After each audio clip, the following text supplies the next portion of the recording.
Hello, welcome to the second video of my video series Programming Microcontrollers. In the last video, I showed you how you can blink an LED using an Arduino Mega. In this video, I will show you how you can make a servo motor turn using an Arduino Uno. In the last video, I explained to you what microcontrollers are and how to use them. Well, what are the uses of microcontrollers? Microcontrollers play a crucial role in our day-to-day life. Microcontrollers can be found inside very high-end sophisticated machines like robots, fighter planes, military weapons, missiles, space shuttles, satellites, medical equipment, etc. And in common machines like automobiles, microwave ovens, industrial machinery, washing machines, and more. In today's world, we cannot imagine a machine without a microcontroller. So let me show you what we'll be doing in this video. In this video, I will show you how you can make a servo motor turn automatically, and then I will show you how to control it using a potentiometer.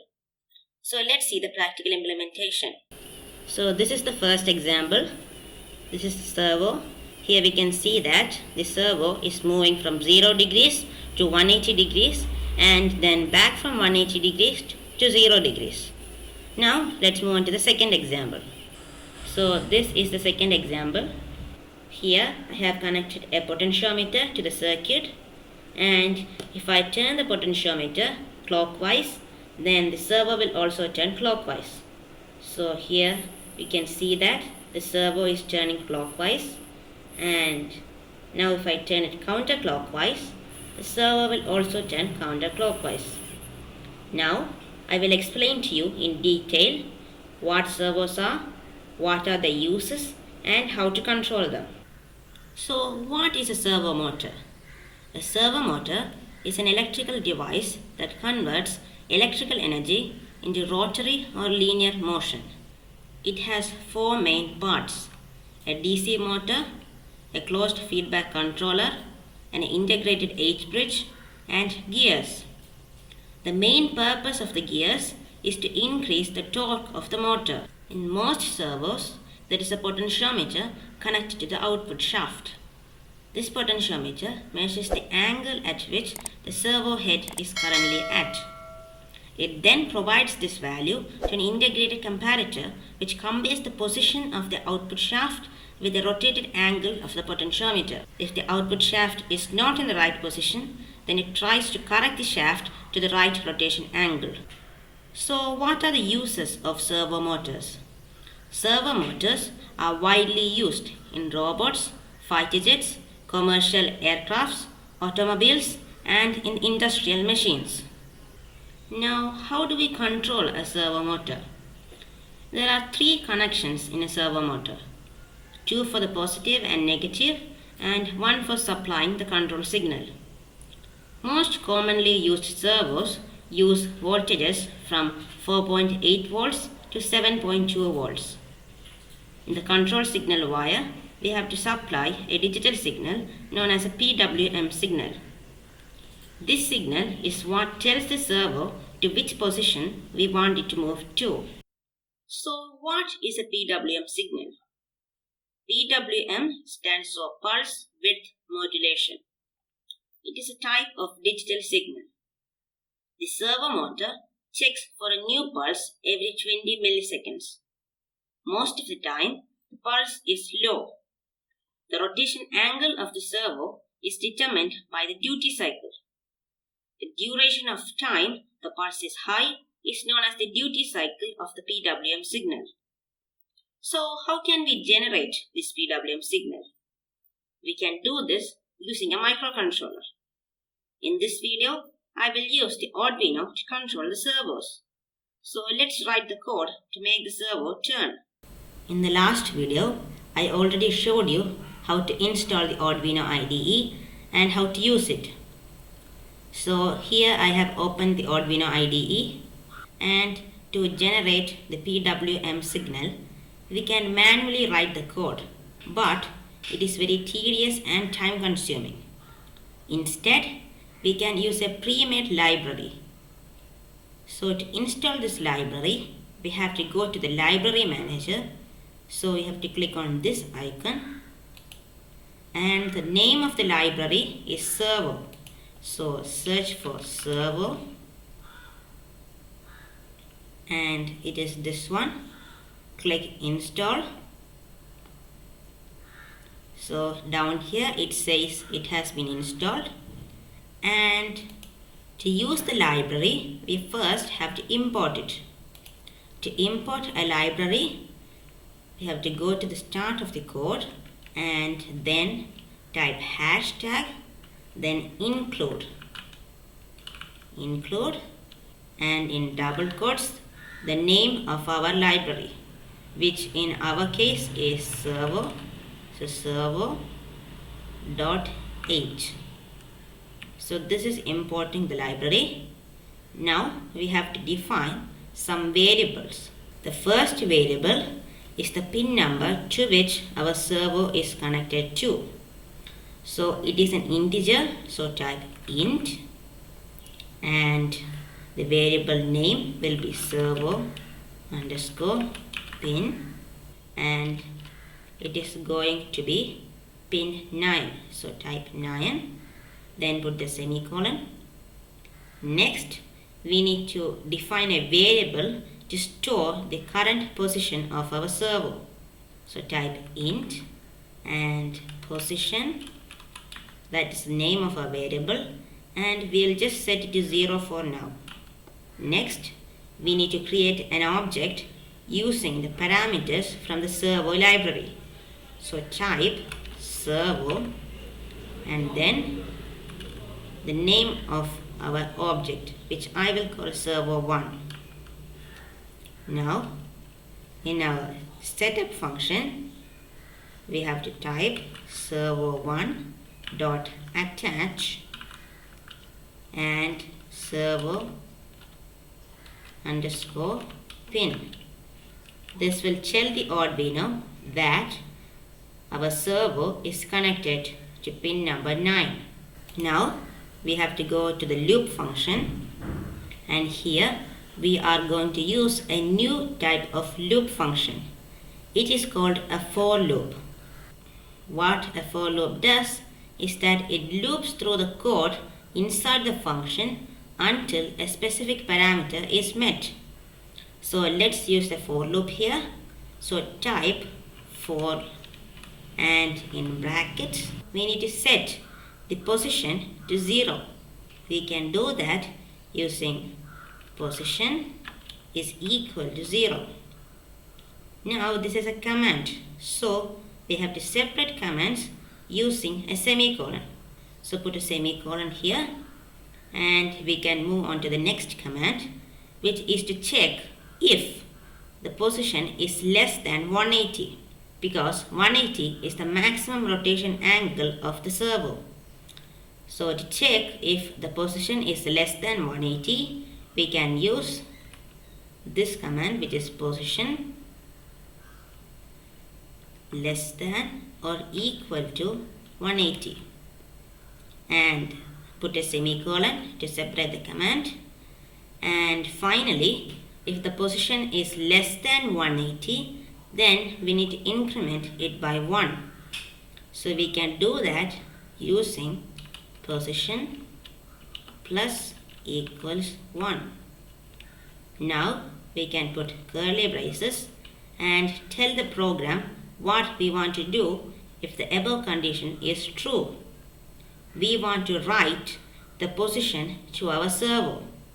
For that we can use the write function. So type servo1 dot write, and the value will be our position, and put the semicolon, and this will write the current position to our servo. We need to add a delay here to give the servo time to rotate to the correct position. So type delay, and we'll give 50 milliseconds. We can change the speed of the rotation by increasing or decreasing this delay. Now our servo will turn from 0 degrees to 180 degrees. But we want it to turn from 180 degrees back to 0 degrees. For that, we can just do the opposite of this. So, type 4 and position, but instead of setting it to 0, we want to set it to 180, which is the max rotation angle of our servo. Then we need to check if the position is greater than or equal to 0. Then if it is greater than or equal to 0, we have to decrement the position by 1. For that, we can use position minus equals 1. Now, inside the curly braces, we can do the same thing as before. So, type servo1 dot write position and put a delay. And that is all for the code. So now let's connect the servo to the Arduino, and these are the components that we need. The first one is a servo motor. Here I have a Tower Pro MG995 high torque servo motor, and as I explained to you before, a servo motor has 3 wires, and these are the wires. The red one is for positive, the brown one is for negative, and the orange one is for passing the control signal. The next component that we need is the Arduino Uno. So this is the Arduino Uno, and then we need a breadboard. This is the breadboard, and some jumper cables, and finally we need a power supply. So now let's hook these components up. First, we take the breadboard and connect the power supply to it. So let's connect it. So now we can connect the servo to the other half of the breadboard. So let's connect it.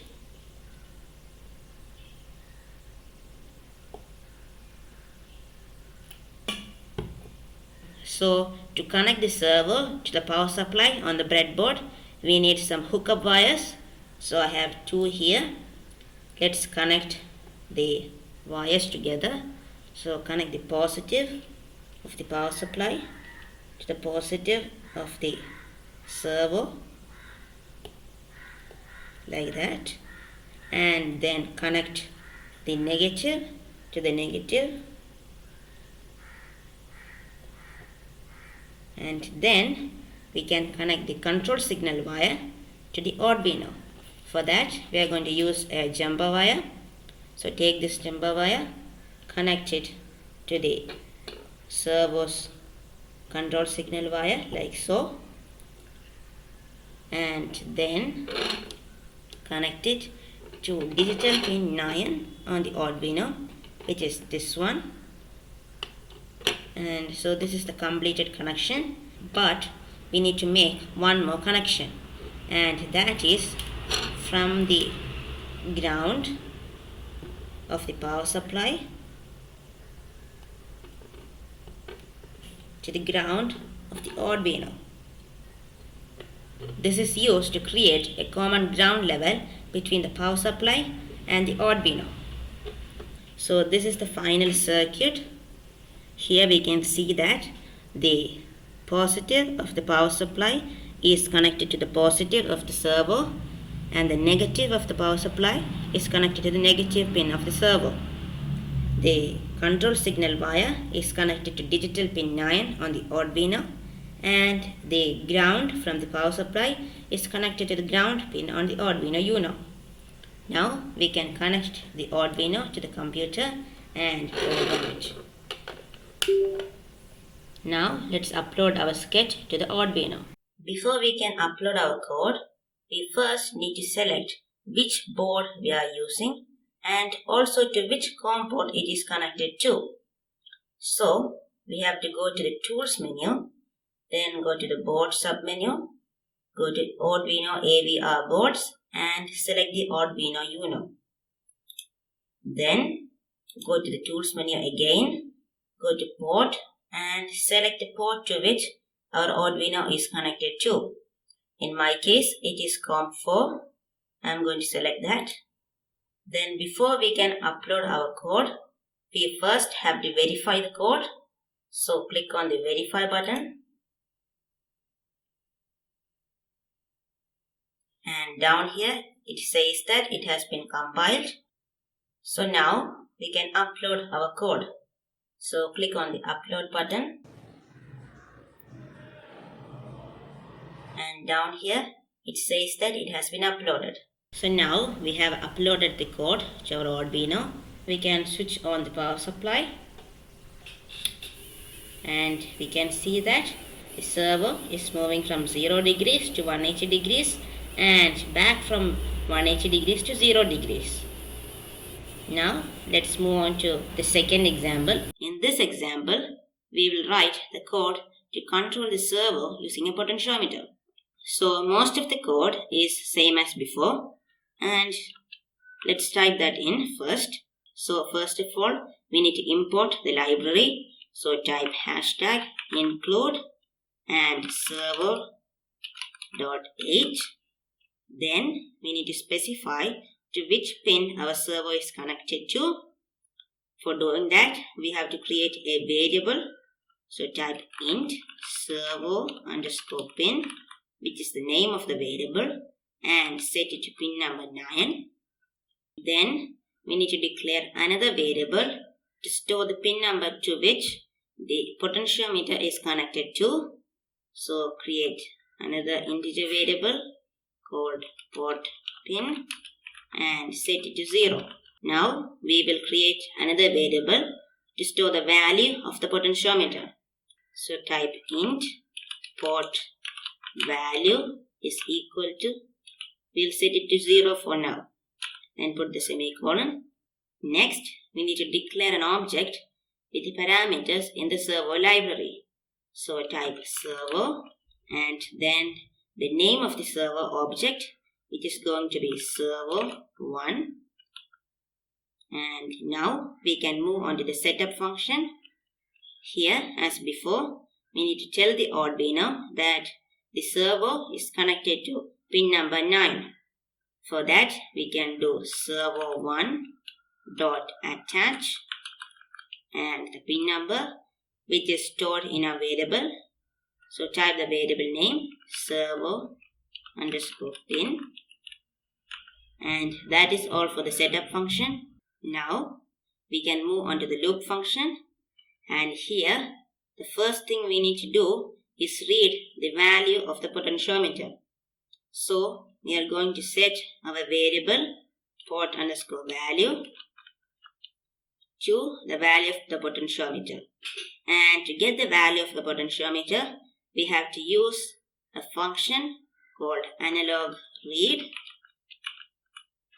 and the pin number, which is pot_pin, and this will return the value of our potentiometer.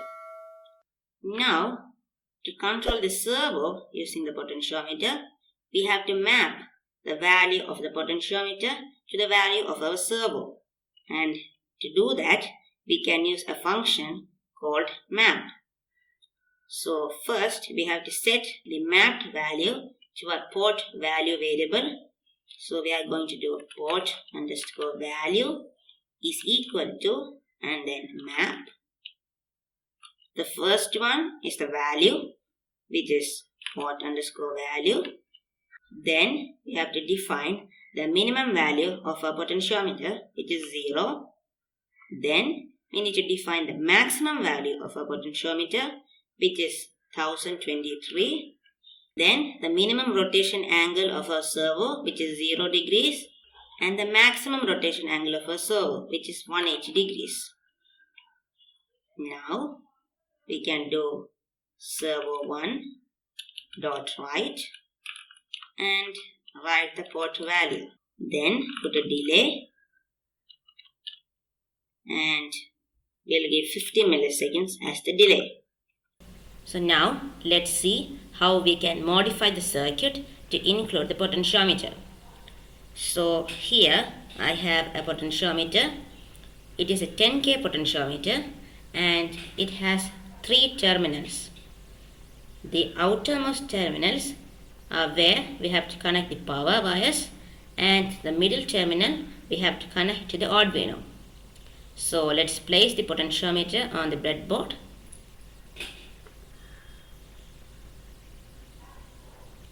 And then take some hookup wires and connect the positive of the power supply to one of the outermost terminals of the potentiometer.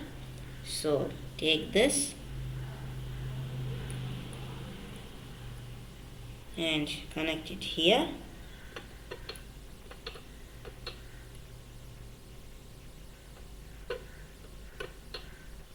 And then take the negative of the power supply and connect it to the other outer terminal of the potentiometer.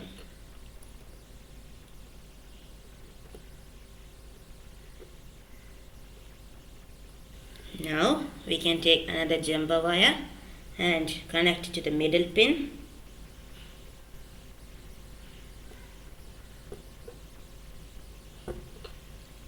And connect it to one of the analog input pins.